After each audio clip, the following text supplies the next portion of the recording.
Coach, you traveled to Bowling Green for the final match of the season and your career. What are your thoughts heading into the match, and what will we see from the Falcons? My thoughts are that we're ready for one more.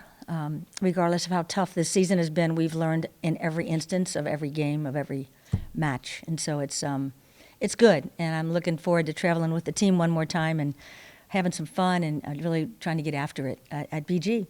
Danielle is in her 12th year, and she has begun another championship run since she's been there. And does a great job recruiting and a great job with her team. I know they've won their last 4 matches against Akron and Buffalo. And because of that, they've clinched their place in the MAC tournament, which I believe 4 teams have done so far. So that's exciting for them, and they play very well. Their hot hitter is Lauren Hovey, as was last year, one of 2 last year, and she recently earned another Offensive Player of the Week, which didn't surprise me. I've seen her name up a lot.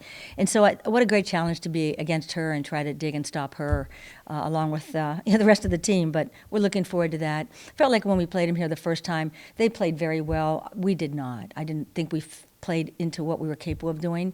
And we can do that much better, and I hope it happens there, and we can give them a good match. BG will run a fast tempo to the pins, as we try to do, and their left side hitters are going to be number 3, junior Hannah Best.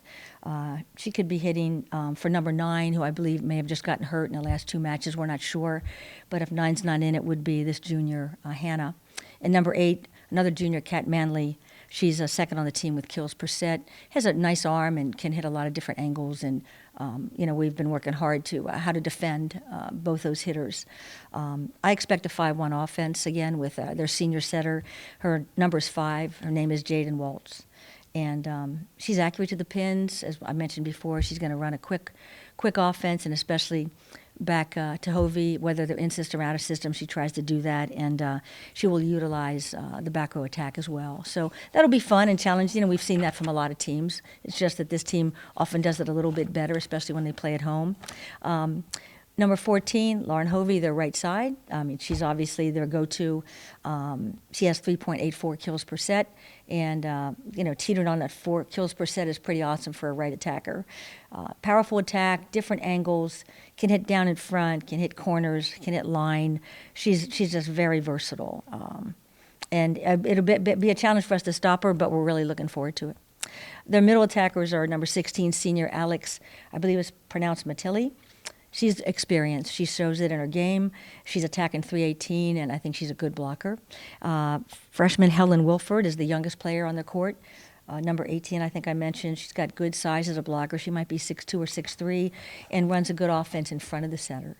She's not as versatile, obviously, as the senior, but she's on the court for a reason, and she does a pretty good job. So for Miami, the effectiveness always of our serving and passing is important to better defend their well-run offense. If we can keep them out of system a little bit more, if we can pass and really generate an offense on our side, our hitters need to stay aggressive when that happens, show different shots, not be too readable, go after hands, terminate as aggressively as they know how. That's going to make a big difference for us. And we have to defend better than we did last time, and our block's working hard on that. Obviously, since the last time we played them, our block's gotten better and better, not leaving as much seam, and that should help our defense in our plight to get after BG and make a difference and hopefully win. So. Ellie Hansen has hit 2 career marks in her sophomore season, reaching 500 kills and 500 digs. What forms of growth have you seen from Ellie in the past 2 years? Ellie Hansen, I'm so proud of her. Her connections with Hayden they've had 3 semesters to work on it, right? And they're better together in this semester. The quick tempo offense is complementary to what Ellie's style of play is, and she can get in and hit the good push or the good tempo, the fastest tempo to the antenna. She's got a good line shot.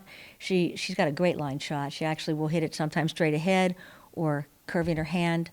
She's got an off-speed game, and she'll find seam really well. So I think the vision she has just before she attacks is one of the best on our team. And it often shows that how many kills she has and how many times she's led us in kills for a given match. She works hard despite an ankle injury that was so severe last year. It kept her out a long time.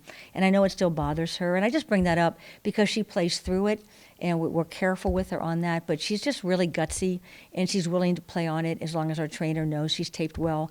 And hopefully that'll be something they can mend for better in the future. But She's really kind of a hero on the court at times, the way she plays, and she just keeps her energy up, and that aggressive mode that she loves to compete in makes a big difference for us. And she plays 6 rotations. She's one of the very few that does. Good passer, and she plays center back. Coming up with some big digs to get 500 already is pretty phenomenal beyond the kills. Usually you hit the kill record sooner than the dig kill, but both these are right here for her, and that shows you how she competes no matter which line she's in. So super proud of her growth on both sides of the ball. Great head for the game. She speaks up like leaders do on the bench, on the court, in meetings. I think she's someone that's a rising captain in this program, and I feel like she's someone that anyone will love to coach that comes to our program to take this job. Most importantly about Ellie is she's a great teammate, and she will, if she's taken out, she wants them to do better than her so they can win. I mean, that's the type of teammate she is, and I've heard her say that. And I really loved hearing that. It wasn't even meant for my ears, but I heard that once, and I thought it was fantastic. I know she's going to reach 1,000 kills and 1,000 digs in her career, and it'll be fun to see her name go up on her banner in that arena. You're coming off of Alumni Weekend, where you had many of your former players come to see your final home match. What has it meant to see these former players you built such strong relationships with back to support you? It was an amazing weekend because so many of them came back to support our team, to support me. It was great. Our alumni weekends are annual. We do it once a year, play a match. They all come back and have a great time on the floor, and then we always have a gathering afterwards. Well, because of the fact they were celebrating other things, we had even more come back, and it was very special. And my joy is found in their relationships and how much fun they have seeing one another, and showing that in the crowd supporting our game, or just on the court afterwards, or wherever we gather. And it's just a lot of fun. They're great people. I enjoyed coaching them, and it's so fun seeing them as adults. It's one of the joys I've had here, and I've spent my career here building those relationships, and it was easy because if they have a good experience, they want to come back. And so winning or losing, Miami's a great place, and so obviously they want to come back, and it was just a special weekend for that reason. Many serve as mentors for our athletes, whether they shared the same number, the same position, but that's kind of a cool thing that's evolved, and they were really here to celebrate a lot of things and to show their gratitude, obviously, to me. But my gratitude is to them because it was awesome coaching them and just finding ways to win and putting those banners up, which sometimes people think that that's easy. Fans don't know how hard that is.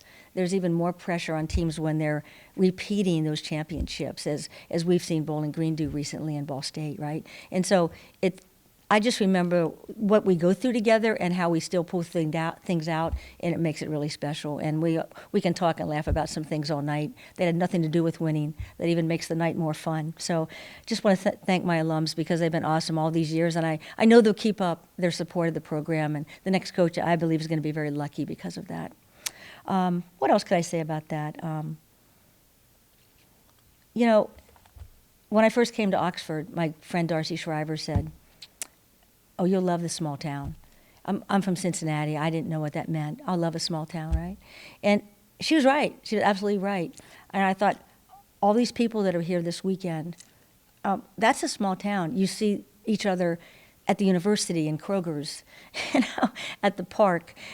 It's just an amazing place where the support is always there. And they're willing to support us. This year, obviously, we really struggled with a young team and the COVID rule, and every team has their struggles, but very loyal group. And this Oxford and the campus itself has been amazing, a great place to work, and I'm grateful, and I thank our fans who, win or lose, they were there for us, and a lot of fun to talk to after the matches, and I know my team appreciates it as well. So it's a great place to coach, a lot of support and energy, and just as a farewell, I can't thank everyone enough, and everyone that was here on Saturday, and look forward to supporting the Red Hawks, all the teams, as soon as I get a few months of sleep. It's going to be great.